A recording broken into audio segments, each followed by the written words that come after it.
Comment réparer un disque dur en changeant le PCB? Récupération de données, la panne électronique. Les pannes électroniques surviennent quand la carte électronique, PCB, du disque dur est endommagée. Il arrive qu'une surtension ou une coupure de courant provoque un court-circuit sur la carte et endommage plusieurs composants, ce qui empêche le disque dur de fonction NR. Il est souvent nécessaire de changer plusieurs composants voire la carte entière avant de procéder à la récupération des données. Comment réparer un disque dur en changeant le PCB? Étape 1. Trouver un PCB de remplacement. Pour remplacer le PCB d'un disque dur Fujitsu, il est essentiel de trouver une carte de remplacement correspondante avec le même numéro de PCB que celui d'origine.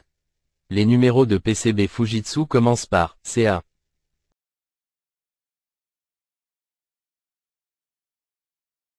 Ensuite, recherchez avec le numéro dans la barre de recherche sur notre site web et commandez-le en ligne.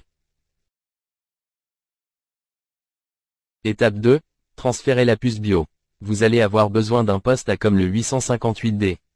3 étapes pour transférer la puce BIOS sur le PCB. 1. Chauffer pour dessouder la puce BIOS de l'ancien PCB. 2. Faire de même avec le nouveau PCB. 3. Fixer l'ancienne puce sur le nouveau PCB. Un conseil. Ajoutez un peu de soudure sur les points de contact avant de retirer la puce. Conseil. La plupart des ateliers de réparation de téléviseurs, de téléphones et d'appareils électroniques peuvent offrir ce service pour seulement à 20 €. À propos de puce BIOS et puce contrôleur principal. Puce BIOS, toutes les 8 broches.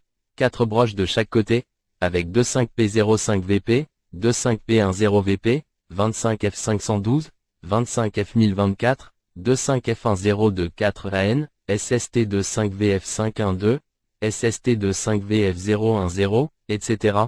sont le puce BIOS. Il est facile à trouver, car il n'y a pas beaucoup de puces 8 broches sur le PCB. Puce contrôleur principal, s'il n'y a pas de puce BIOS à 8 broches sur le PCB, cela signifie que le BIOS est intégré sur la puce contrôleur principal, la plus grande puce. Le transfert de la puce contrôleur principal est plus complexe que le transfert de la puce du BIOS. Si vous devez le faire, veuillez effectuer plusieurs tests sur les PCB du disque dur qui ne contiennent pas les données importantes. Étape 3. Récupérer et sauvegarder les données. Une fois le transfert de la puce BIOS terminé, le processus de remplacement du PCB est terminé. Connectez votre disque dur à votre PC et redémarrez votre ordinateur, vous pourrez récupérer les données de votre disque dur maintenant. Sauvegarde, sauvegarde, sauvegarde. Nous contacter. N'hésitez pas à nous contacter si vous avez des questions. Envoyez-nous des photos claires de votre PCB, des deux côtés, pour vous faciliter la tâche.